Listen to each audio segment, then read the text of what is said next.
اب دوسری ام المومنین سیدہ سودا بنت زمع رضی اللہ عنہا کے حالات و واقعات سنیے۔ آپ کا نام سودا تھا، والد کا نام زمع بن ایس اور والدہ کا نام شموس بنت قیس تھا۔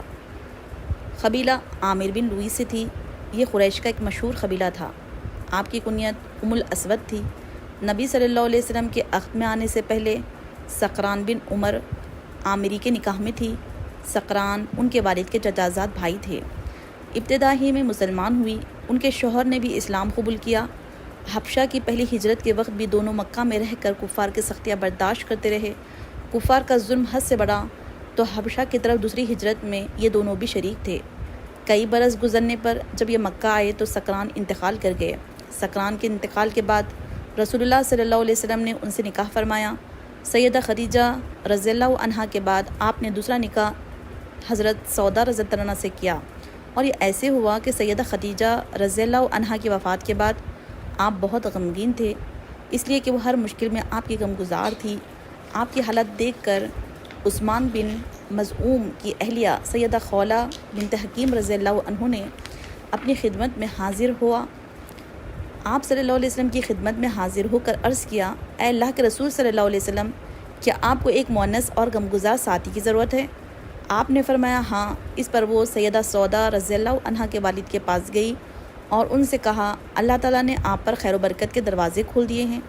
انہوں نے پوچھا وہ کیسے؟ سیدہ خولہ نے کہا، مجھے رسول اللہ صلی اللہ علیہ وسلم نے آپ کی طرف بھیجا ہے، میں آپ صلی اللہ علیہ وسلم کی طرف سے شادی کا پیغام لائی ہوں۔ سیدہ سودا رضی اللہ عنہا نے فرمایا، مجھے منظور ہے، لیکن آپ میرے والد سے بات کریے۔ جب ان سے بات ہوئی تو انہوں نے بھی کوئی اعتراض نہ کیا۔ اس طرح یہ نکاح ہوا۔ 400 درہم حق مہر طے ہوا۔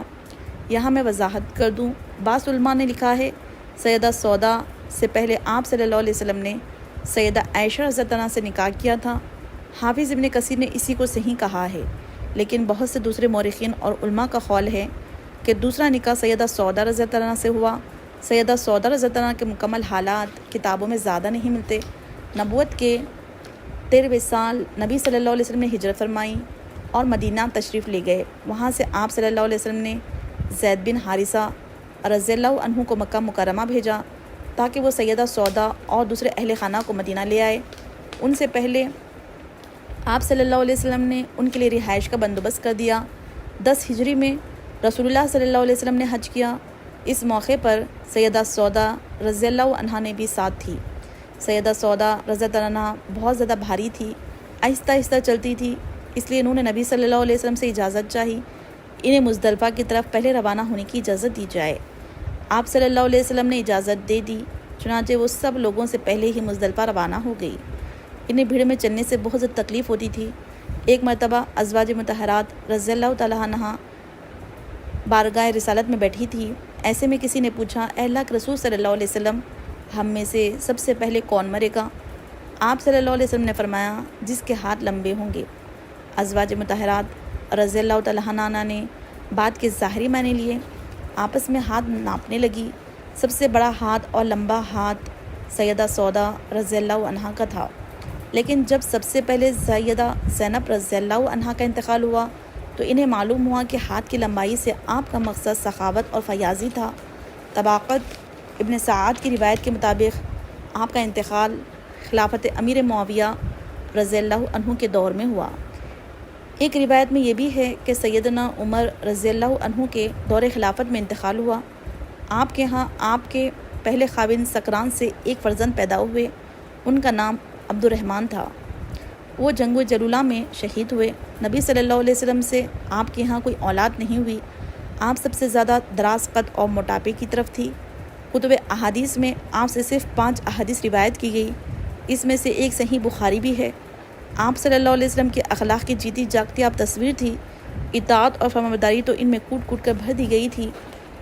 ابو ہریرہ رضی اللہ عنہ فرماتے ہیں، نبی صلی اللہ علیہ وسلم حجۃ الوداع کے موقع پر تمام ازواج مطہرات رضی اللہ عنہ کو مخاطب کر کے فرمایا، اس حج کے بعد اپنے گھروں میں بیٹھے رہنا۔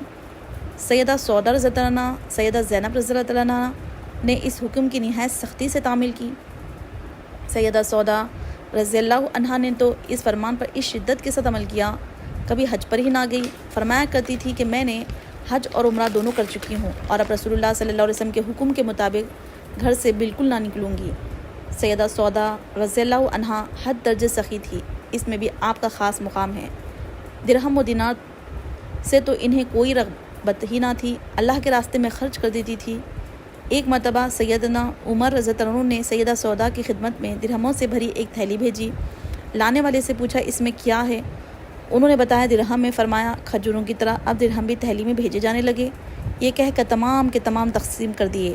آپ نے نبی صلی اللہ علیہ وسلم کے الگ ہونے کے خوف سے اپنی باری عائشہ صدیقہ رضی اللہ عنہا کو دے دی۔ رسول اللہ صلی اللہ علیہ وسلم نے ان کی اس بات کو منظور فرما لیا۔ اس بارے میں بھی اللہ تعالیٰ نے قرآن مجید میں آیت نازل فرمائی، اگر کسی عورت کو اپنے خاوند کی طرف سے زیادتی یا بے رغبتی کا اندیشہ ہو، میاں بیوی پر کچھ گناہ نہیں کہ آپس میں کسی چیز پر صلح کر لے، اور صلح بہت بہتر چیز ہے۔